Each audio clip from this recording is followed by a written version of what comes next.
Chief Engineer Subin Choi floated in zero gravity inside the damaged alien ship. After the power relay explosion, the artificial gravity had failed in this section. She held a flashlight between her teeth as she worked on the broken power panel. "Hand me the fusion wrench," she said to her assistant, June, who floated nearby with a tool bag. 3 alien engineers watched from the doorway, held in place by safety harnesses. They seemed very uncomfortable in the zero gravity. "You should not be in there without proper protection suits," one alien engineer called out. His name was Lip, and he was the head engineer of the Alliance ship. "The temperature is fluctuating, and there could be radiation leaks." Subin took the flashlight from her mouth. "Our handheld sensors show radiation is at safe levels, and the temperature is fine for humans." Lip shook his head in disbelief. "But you are touching the damaged components with your bare hands. Is your skin not sensitive to heat or electrical discharge?" Subin laughed. "Our skin is tough enough for this job, and we can sense when something is too hot before it does damage." She turned back to the power panel and continued working. The damage was extensive, but not beyond repair. The alien technology was different from Earth's, but Subin was a fast learner. "Interesting design," she said, examining a power coupling. "Very efficient, but not very durable." Lip moved slightly closer, still holding his safety harness tight. "Our ships are designed for stable conditions. We rarely encounter situations that damage our systems. On Earth, we design everything to withstand unexpected problems," June explained as he sorted through tools. "Our ships can take a lot of damage and still work." Subin pulled a heavy component from the wall. It was nearly half her size, but in zero gravity, she moved it easily. "We would use robotic arms for that," another alien engineer said. "The weight would crush our bones if gravity was active." "It's about 40 kilograms, Subin estimated. Heavy, but manageable for humans, even in full gravity."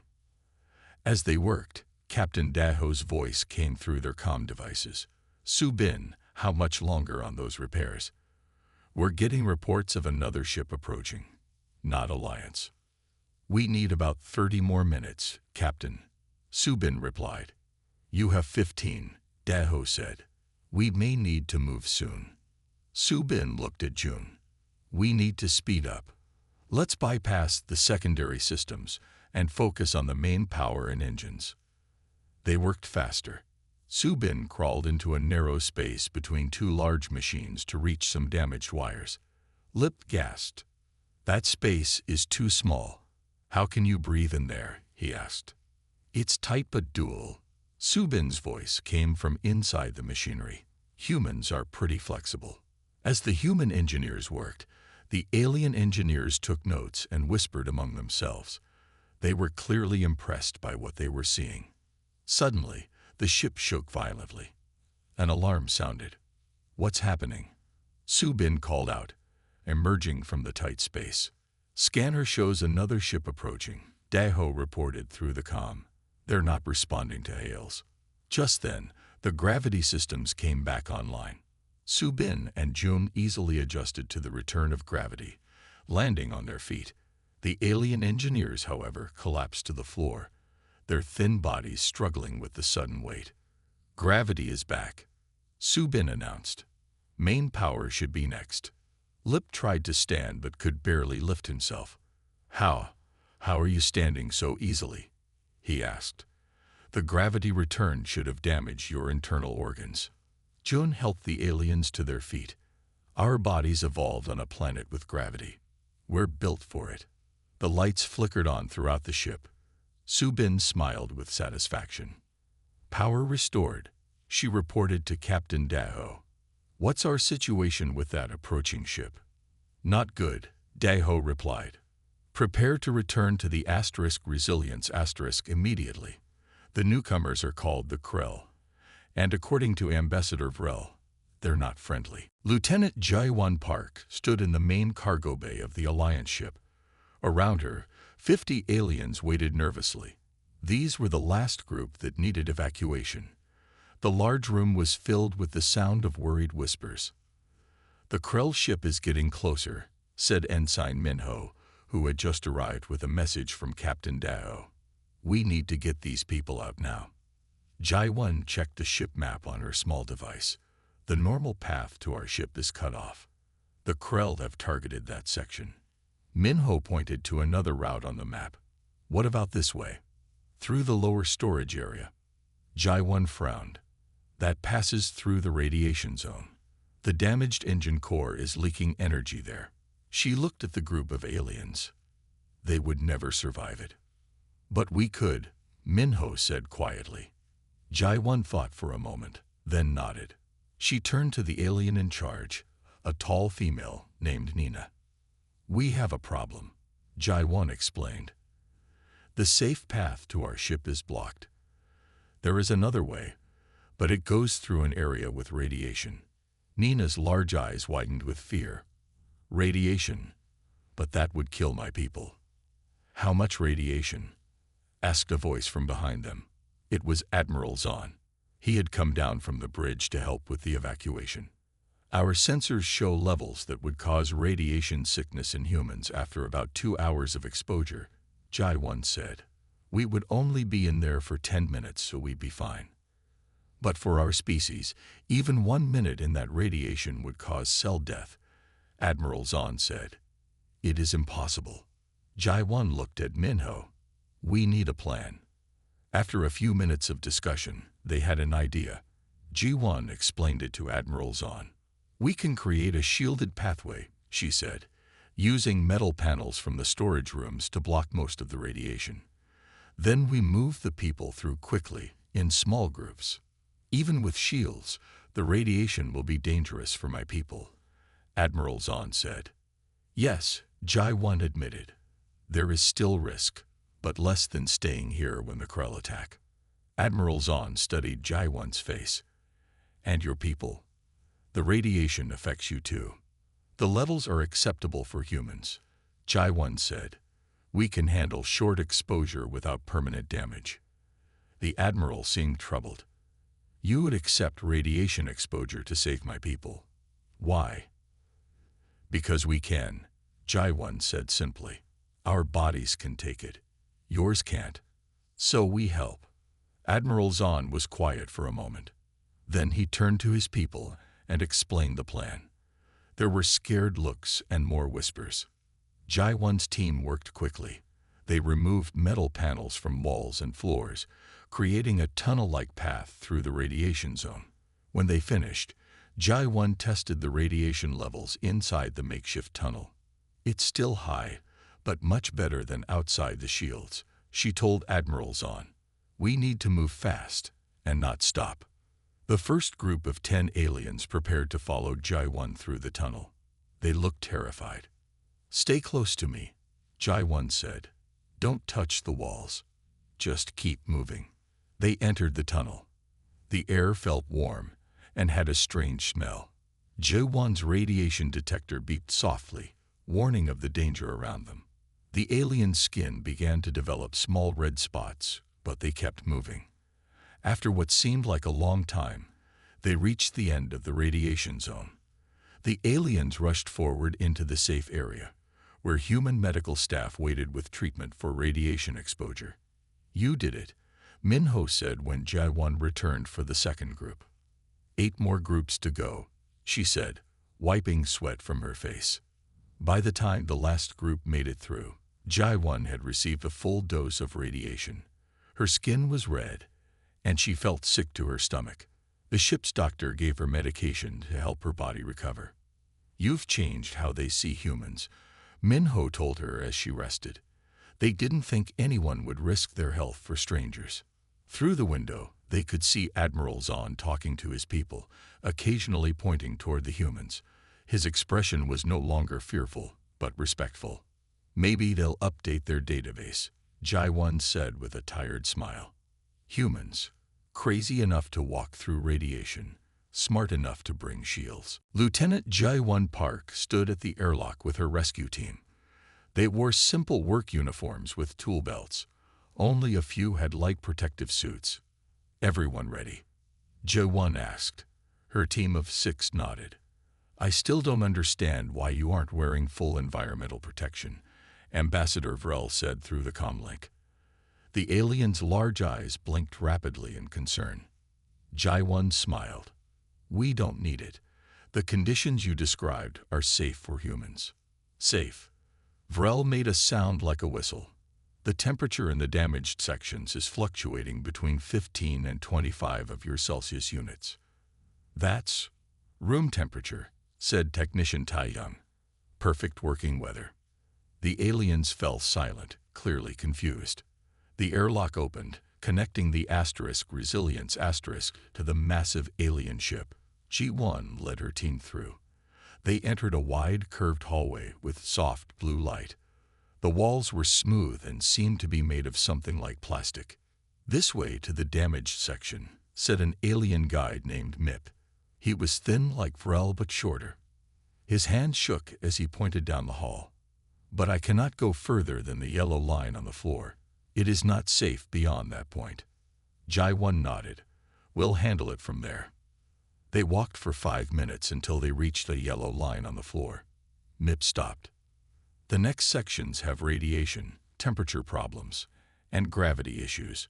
Some of our crew are trapped in the medical bay, 3 levels down. Mip handed J1 a small device. This is a map. I must return now. The alien hurried back the way they had come. All right, team, let's move, Jai-1 said.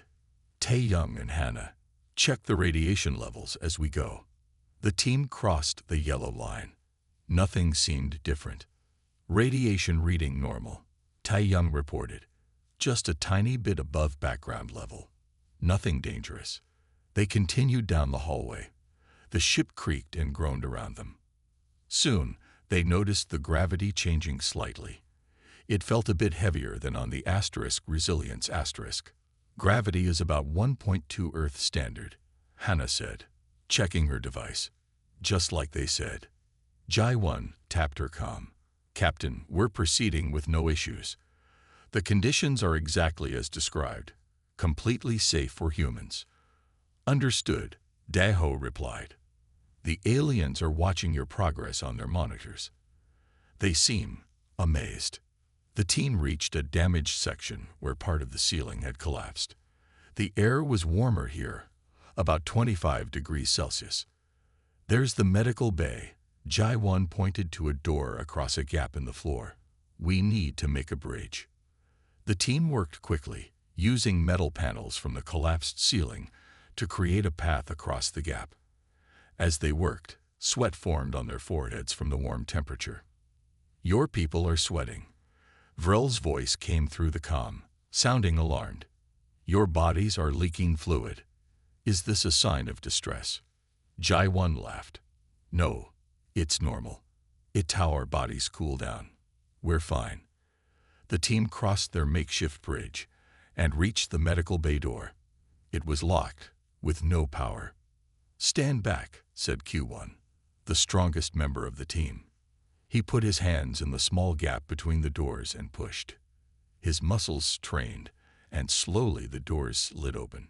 Inside were 12 aliens, huddled together in the dark. They gasped when they saw the humans. We're here to help, Jai-1 said gently. We'll get you back to safety. One of the aliens stood up. You came through the dangerous zone, without protection machines. Yes, it's perfectly safe for us, Jai-1 explained. Suddenly, a loud explosion shook the ship. The lights flickered off completely. Jai-1 activated her flashlight. What was that? She asked, tapping her comm. A power relay exploded, Captain Daho reported. Most of the alien crew have gone into some kind of shock. Vrel says it's a defensive response when they're too stressed. They fall into a hibernation state.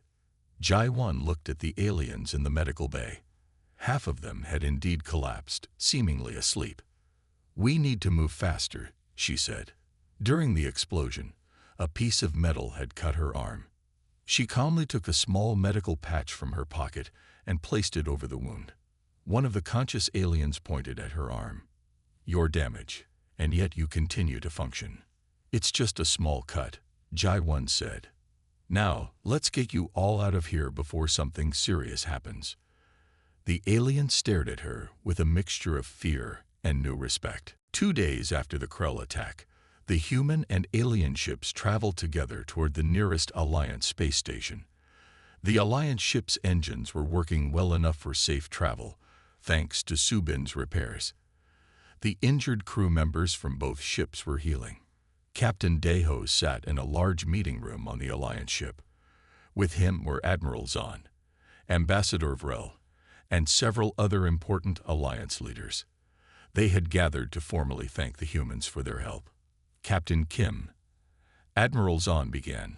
On behalf of the Galactic Alliance, I wish to express our deepest gratitude for what your crew has done.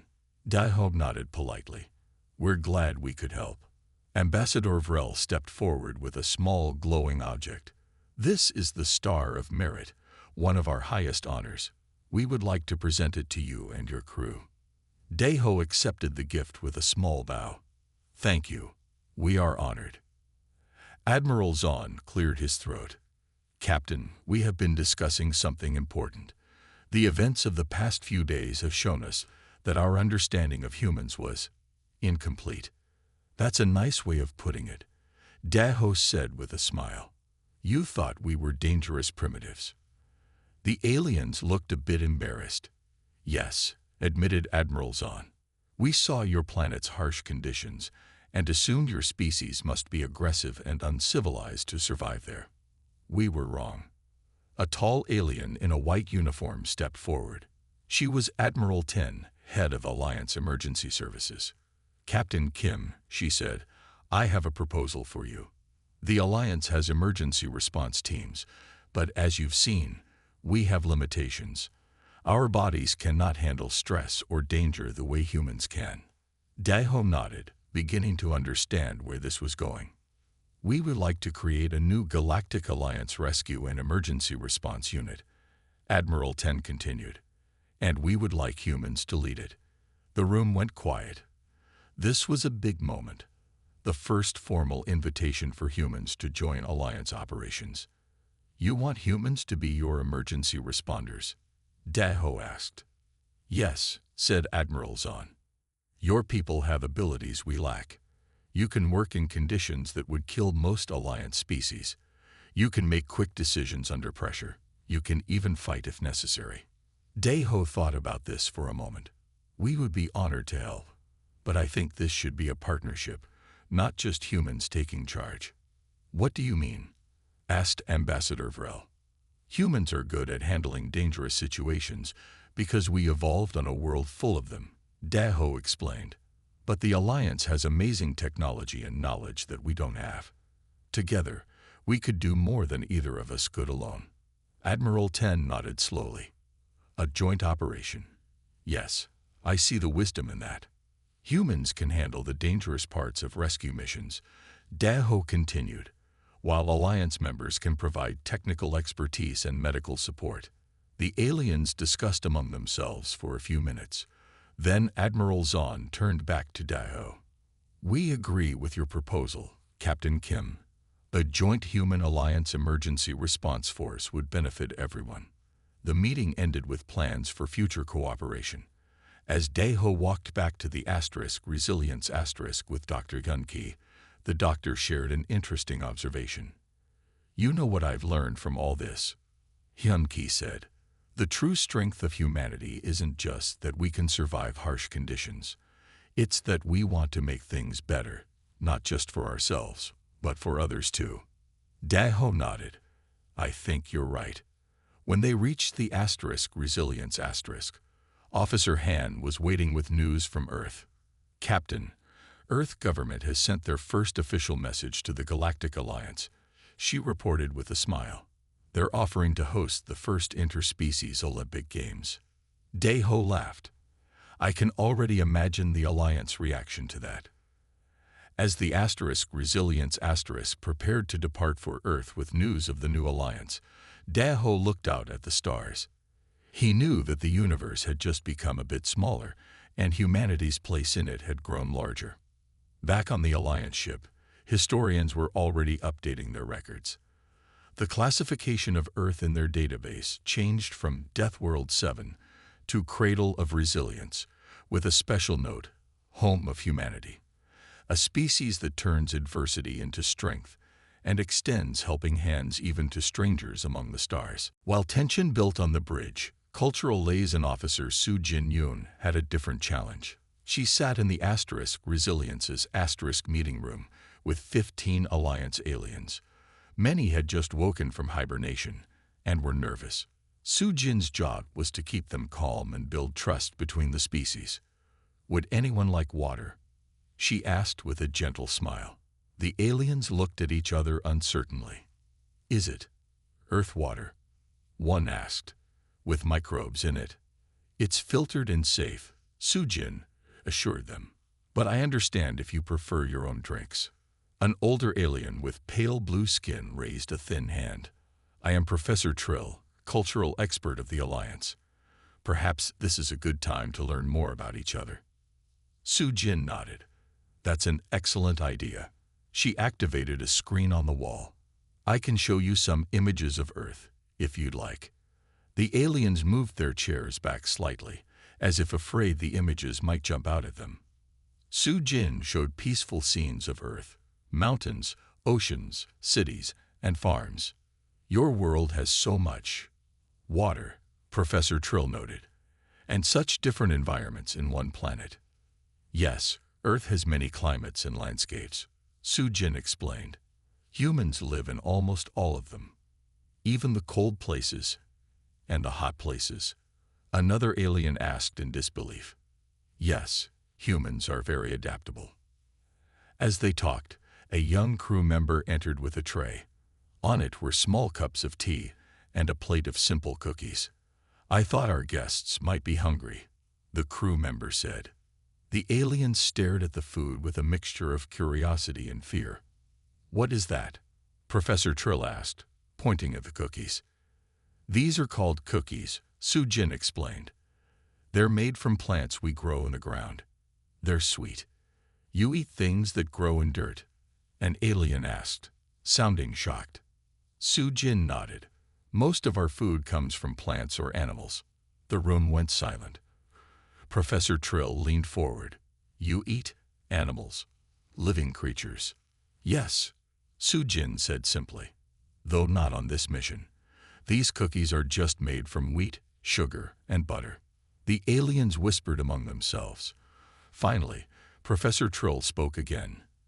In the Alliance, we create our food in laboratories.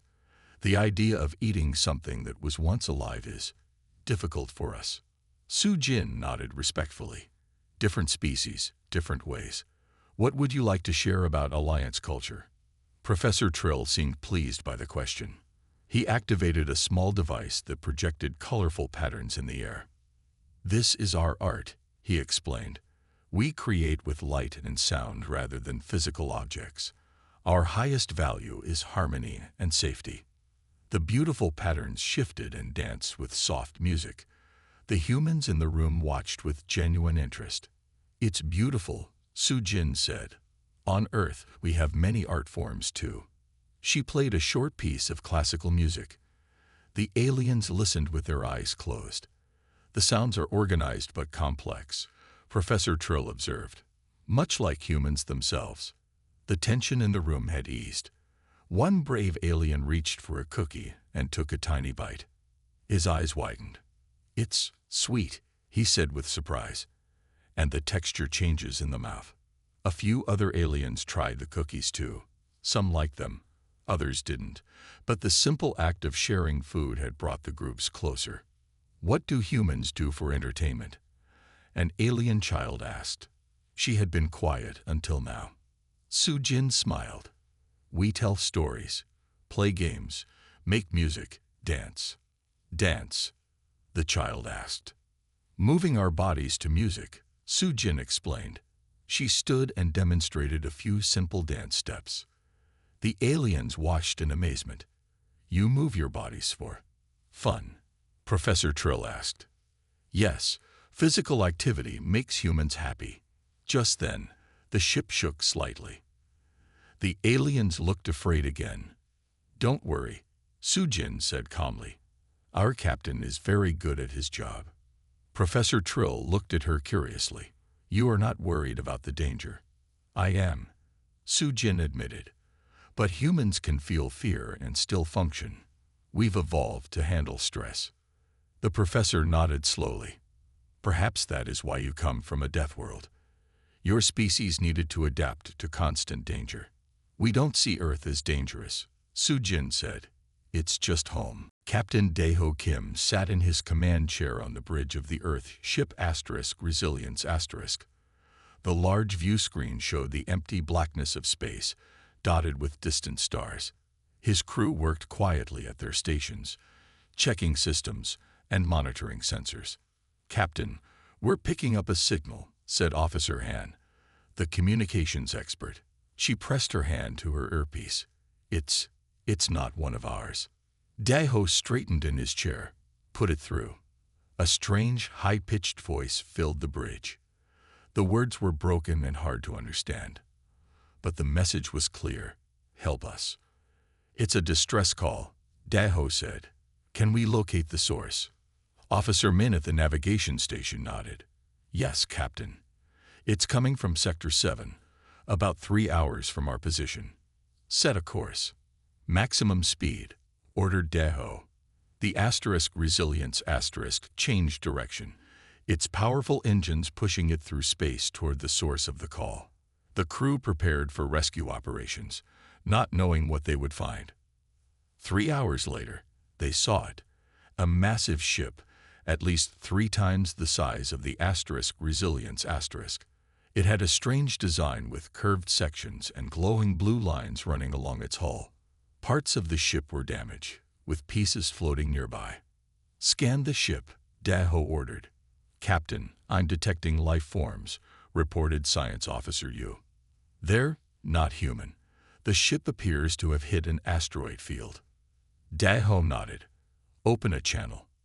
When the connection was made, a thin, pale creature appeared on the view screen. It had large, dark eyes and a small mouth. Its skin looked almost transparent. This is Captain Daeho Kim of the Earth vessel Resilience *. We received your distress call and are here to help. The alien's eyes widened. Earth. You are humans. Its voice was filled with surprise and something else. Fear. Yes, we are. We can send a team to assist with repairs and medical aid. The alien turned and spoke quickly to someone off-screen in a language the humans couldn't understand. There seemed to be an argument. Finally, the alien turned back. I am Ambassador Vrel of the Galactic Alliance. We did not expect humans to answer our call. The alien's thin fingers tapped nervously on a control panel. Our records show your planet as Deathworld 7. Daeho raised an eyebrow. Deathworld. A planet with conditions most species consider lethal. High gravity, extreme temperature variations, dangerous wildlife, frequent natural disasters. Vrel's voice trailed off. We had no idea humans had achieved interstellar travel. Before Daeho could respond, the alien ship shook violently. A section of the hull broke off, spinning away into space. Our ship is failing, Vrel said, panic in its voice. Our rescue team cannot reach the damaged section. The conditions are too dangerous. What conditions exactly? Asked Daeho. Temperature variations of up to 10 degrees, radiation from the damaged drive core, and the gravity systems are fluctuating between 0.9 and 1.2 of your Earth standard. The human crew exchanged confused looks. These conditions sounded perfectly manageable. Ambassador Vrel, we can help. My team is trained for much more extreme conditions than that. Impossible, said another alien who appeared beside Vrel. This one wore a uniform with bright symbols. No intelligent species could evolve to withstand such harsh conditions. Daeho stood up. Lieutenant Jai-1, prepare a rescue team. Standard equipment should be sufficient. Jai-1 nodded and left the bridge to gather her team. The uniformed alien watched in horror. You're sending living beings, not drones. Of course, said Daeho. Our people are better at adapting to unexpected situations than any drone. As the human rescue team prepared, the aliens watched through the video link. They gasped when they saw the humans casually checking their gear, joking about an easy mission and perfect working conditions. "Captain," said Vrel quietly, "are your people aware of the dangers?" Deho smiled. "What dangers? Ambassador, what you consider extreme hazards are just a normal day for us. We come from a death world, remember. That's about to become your biggest advantage." Dr. Hyun-Ki watched as the rescued aliens were brought to the medical bay of the Resilience *. As the ship's chief medical officer, he had been eager to examine the first non-human patients in his career. Now he had 12 of them.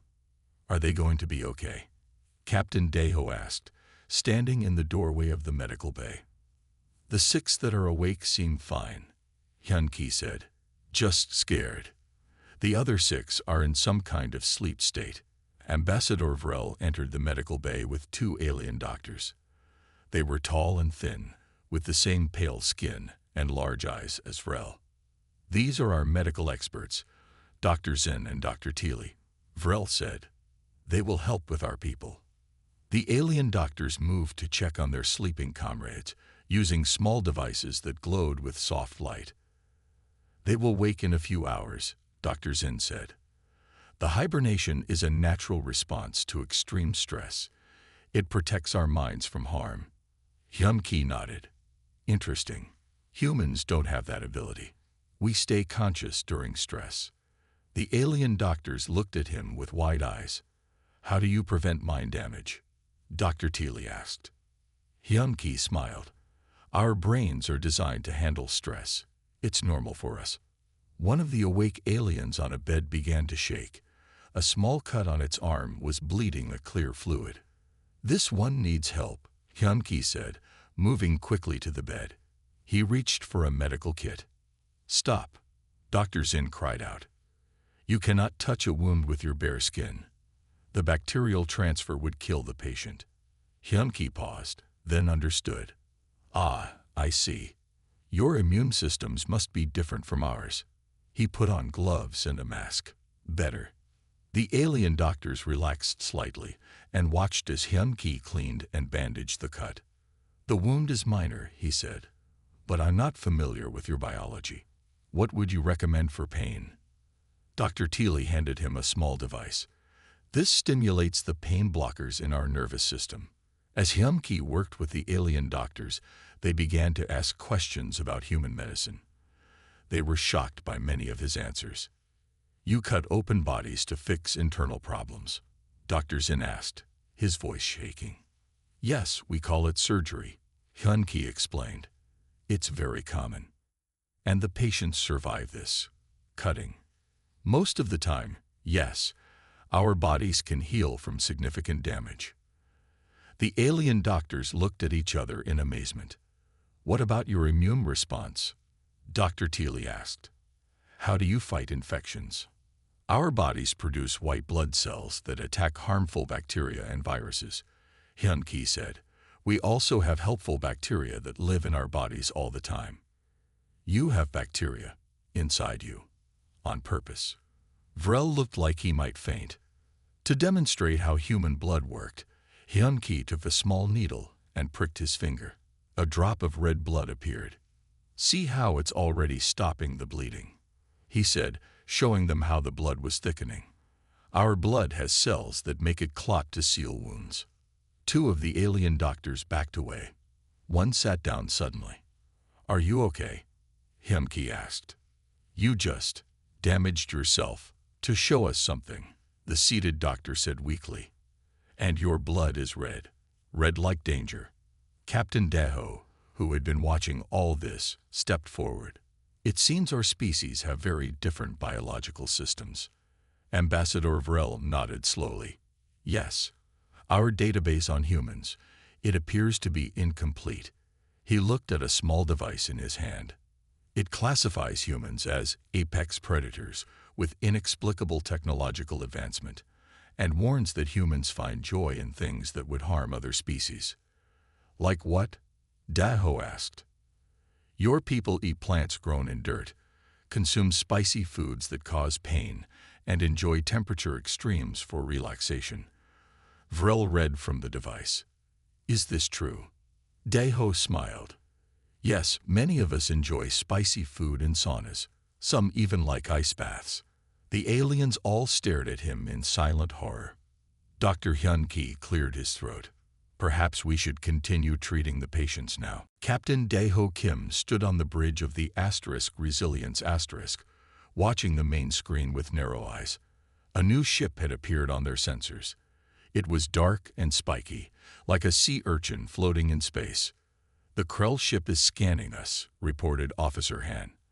They're not answering our messages. Ambassador Vrel had joined them on the bridge. The alien's thin body trembled slightly. The Krell are hunters, Vrel explained. They attack damaged ships and steal everything of value. They have no interest in talking. How do you usually handle them? Daho asked. We run away, Vrel admitted.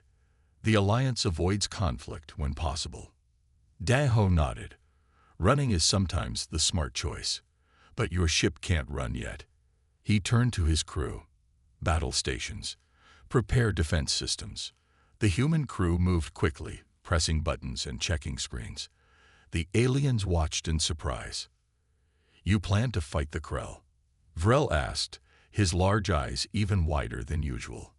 We plan to protect your people while we finish the rescue, Daho corrected. Fighting is a last option, but we're ready for it. A message came in from Subin. Captain, we need 1 more hour to get the Alliance ship's engines working again. Then they can move on their own. We may not have an hour, Daho replied. The Krell ship is approaching. Work faster if you can. The Krell ship moved closer. It was now half the distance between them. An Alliance admiral had recovered from hibernation and joined them on the bridge. He was taller than Vrel, with dark lines on his face showing his rank. Captain Kim, the admiral said, I am Admiral Zahn. I must protest this aggressive stance. The Krell are dangerous.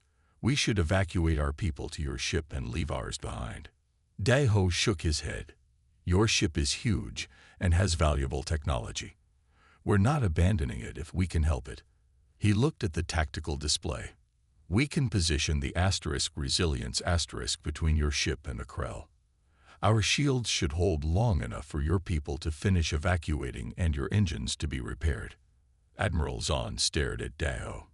You would risk your ship to save ours. Calculated risk, Daho said. That's what humans do well. The Resilience moved into position, its engines glowing bright blue as it placed itself protectively in front of the larger Alliance vessel. Suddenly, all ship communications went dead. They're jamming our signals, Officer Han reported. We can't talk to our teams on the Alliance ship. We need to warn Subin about the timeline change, Daho said. Any way to get a message through? Officer Han shook her head. No wireless communication will work now. Daho thought for a moment. Then we send someone. Ensign Minho. A young crew member stepped forward. Yes, Captain. Take a message to Chief Engineer Subin. Tell her she has 30 minutes, not an hour. Use the connection corridor between the ships. Minho nodded and ran from the bridge. You're sending a person to carry a message? Admiral Zahn asked in disbelief. Like physically running. Sometimes old methods work best, Daho said with a small smile. The admiral watched the tactical display, his expression changing from confusion to interest. Your species approaches problems differently than ours, he observed. You take direct action where we would look for technological solutions. Different worlds, different thinking, Daho replied. On Earth, we learn to be flexible and use whatever works. The Krell ship fired a warning shot. The energy beam passed close to the Resilience lighting up its shields. They're testing our defenses, Officer Min said from the tactical station. Hold position, Daho ordered. Shields at maximum. Weapons ready but do not fire unless I give the order. Admiral Zahn moved closer to Daho. In my many years of space travel, I have never seen anyone stand against the Krell like this. His voice was quiet. Perhaps we were wrong to classify humans as dangerous primitives. You seem to be dangerously competent allies. Daho's eyes remained fixed on the screen. Let's hope that's enough to get us all through this. The situation had grown worse.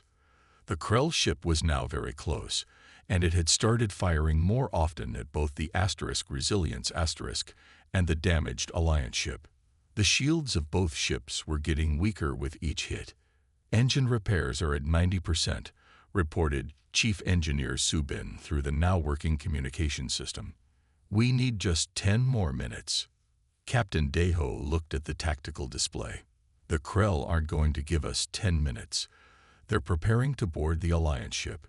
Small pods had launched from the Krell vessel, heading toward the Alliance ship's main docking areas. We can't let them get inside, Daho said. Once they board, they'll take control quickly. Security Chief Jawan Ryu stepped forward. He was tall and strong, with a serious face. Captain, my security team can defend the Alliance ship, he said. We can stop the Krell boarders. Hand-to-hand combat. Admiral Zahn asked in shock. The Krell are larger than humans and have natural armor. No species fights them directly anymore. Jawan smiled slightly. Humans still do. We're good at it. Daho considered the options. Take your team, Jawan. But be careful. We don't know much about the Krell. One more thing, Subin added. The Krell will likely target the engine repairs. I need to defend that area, but I can't fight and work at the same time. I'll send part of my team to you, Jawan promised. Within minutes, Jawan and his security team of 8 people were at the main airlock of the Alliance ship. They carried simple weapons, stun batons, shields, and a few laser pistols. Some also had tools from the engineering bay. The Krell will dock at these 3 points, Jawan explained, showing a map to his team. Teams of 2 at each point. Jinho and I will help Subin protect the engine room. The human security officers moved into position. The Alliance crew watched in disbelief as the humans prepared to physically fight the boarders. Combat has been outdated for centuries in the Alliance, an alien officer explained. Our species are not built for physical conflict. Well, humans are, said Jinho, checking her stun baton. The first Krell pod attached to the ship with a loud clang. The Alliance crew backed away in fear as the airlock began to open. Jawan's team stood ready. The Krell were tall, strong aliens with dark gray skin that looked like armor. They had 4 arms and yellow eyes. The first one through the door carried a large energy weapon. Before the Krell could fire, the 2 humans attacked. They moved quickly, using their stun batons to hit the sensitive areas between the Krell's natural armor. The Krell dropped its weapon in surprise. More Krell came through the door, but the humans worked together, using their smaller size and speed as an advantage against the larger aliens. When one human was knocked down, the other protected them until they could get up again. Similar fights happened at the other docking points. The Krell, used to easy victories against the non-fighting Alliance species, were not prepared for humans who fought back with skill and determination. In the engine room, Subin continued her repairs as Jinho and Jawan defended the door. When 3 Krell broke through, Subin grabbed a heavy wrench from her tool belt and joined the fight.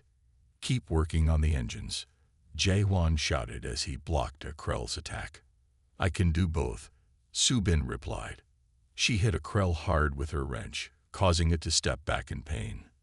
Then she turned and connected 2 important wires in the engine control panel. The Alliance crew watched in amazement from a safe distance. They had never seen anything like this before. Engineers who could fight, security officers who understood alien technology, and all of them working together naturally in chaotic conditions. As Subin connected the final components, the engines hummed to life. The Alliance ship's systems began to power up fully. Engines online, Subin reported to Captain Daho. On the bridge, Admiral Zahn couldn't believe what he was seeing. Your people fought the Krell directly, and won. Not just fought, Daho said with pride in his voice. They fixed your engines at the same time. A call came in from one of the security teams. All Krell boarders have been contained, Captain. No casualties on our side. Some injuries, but nothing serious. The Krell ship, seeing that its boarding parties had failed and that the Alliance ship was now powered up, began to move away. They're retreating, Officer Han announced from the tactical station. The bridge crew of both ships cheered. For the first time in known history, someone had successfully defended against a Krell raid.